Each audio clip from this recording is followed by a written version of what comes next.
कल हम एक स्थान पर 51,000 पेड़ लगाने वाले हैं। एयरपोर्ट के सामने फॉरेस्ट की एक ज़मीन है। पिछले साल हमने कुछ लगाए थे, पर एक दुर्घटना हो गई थी कि जो डीएफओ साहब ने जवाबदारी ली थी उन्होंने सुसाइड कर लिया था।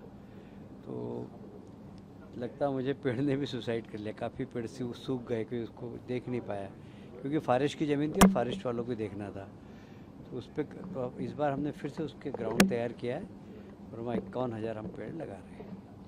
और पूरे शहर के अंदर ग्रामीण क्षेत्र को मिलाकर 21 लाख पेड़ लगाएंगे, क्योंकि शहर के अंदर जगह तो बची नहीं है।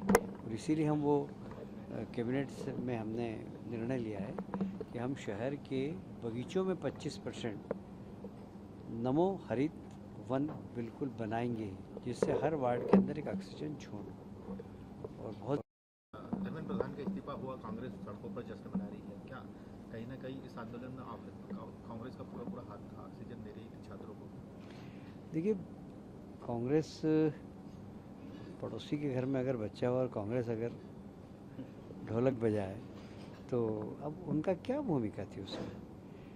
बच्चों ने आंदोलन किया, वो जाके उसके पीछे खड़े हो गए, क्योंकि बंगाल चुनाव के बाद विपक्ष बिल्कुल निराश हो गया और उस निराशा के पल में उनको एक आशा की किरण काकरोच जनता पार्टी में दिखी और उनके पीछे जाके खड़े हो गए। उसमें क्या भूमिका थी उनकी? क्या भूमिका थी बताइए मुझे विपक्ष की?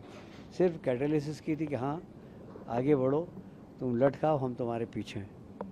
कोई एक आध कांग्रेसी ने लट खाया? खाया क्या किसी ने? और अब जश्न मना रहे हैं। मैं धर्मेंद्र प्रधान जी की तारीफ़ करूंगा। मैं उनको विद्यार्थी परिषद के ज़माने से जानता हूँ। उनको जो काम देते हैं बहुत ईमानदारी के साथ और डेडिकेटेड तरीके से करते हैं। वो तो पहले दिन से जैसे आंदोलन चालू हुआ था, उन्होंने पार्टी अध्यक्ष से कहा कि अगर आपको ऐसा लगता है तो मैं इस्तीफ़ा दे देता हूँ। पार्टी अध्यक्ष ने मना कर दिया कि बोले नहीं, जब तक हम लोग बैठ कर निर्णय लेंगे जब तक तुम इस्तीफ़ा नहीं दोगे और इस्तीफे की बात भी नहीं करोगे किसी से।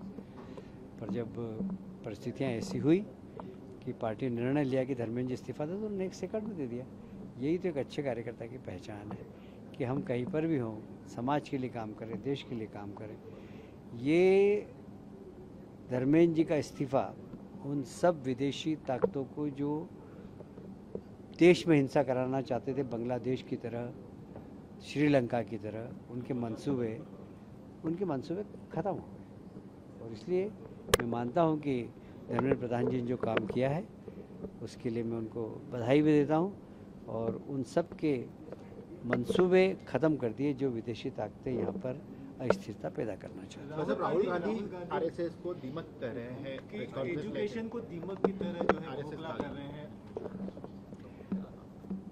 मुझे राहुल गांधी की राजनीतिक विचारधारा, उनकी बुद्धि, इस पे बहुत तरस आता है। मुझे लगता है कि उन्हें अभी ज़रा आरएसएस को समझना पड़ेगा कि आरएसएस है क्या। मेरे जैसा सामान्य कार्यकर्ता, मैं कभी कल्पना करता हूँ कि आरएसएस नहीं होती तो इस देश का क्या होता, तो मेरे रोंगटे खड़े हो जाते हैं। आज यह देश अगर ठीक तरीके से ठीक दिशा में जा रहा था, उसके पीछे आरएसएस की मेहनत है, ऐसा मैं मानता हूँ। मतलब आपने एक लेटर लिखा है जो पांडे दंपति को लेकर, के घर के सामने पहले सुबह ट्वीट किया कोई, वो पुलिस ने देखा, मेरे घर वालों ने देखा भी नहीं था। जब 11 बजे पुलिस आ गई तो घर वालों ने पूछा क्यों आए? बोले आपके यहाँ प्रदर्शन होने वाला। वो दोनों मियाँ बीवी आए और वहाँ नाटक करने लग गए। फिर पुलिस को जो करना था पुलिस ने किया। हमारे घर वालों की कोई भूमिका नहीं थी, हमने शिकायत भी नहीं की। पुलिस उठा के ले गई, उनको बंद कर दिया। बाद में मुझे किसी ने बताया कि इन्होंने शंकर ललवानी जी का भी प्रदर्शन किया था। शंकर ललवानी जी का प्रदर्शन किया था जब उनके साथ उनके बच्चे को भी ले गए थे वो।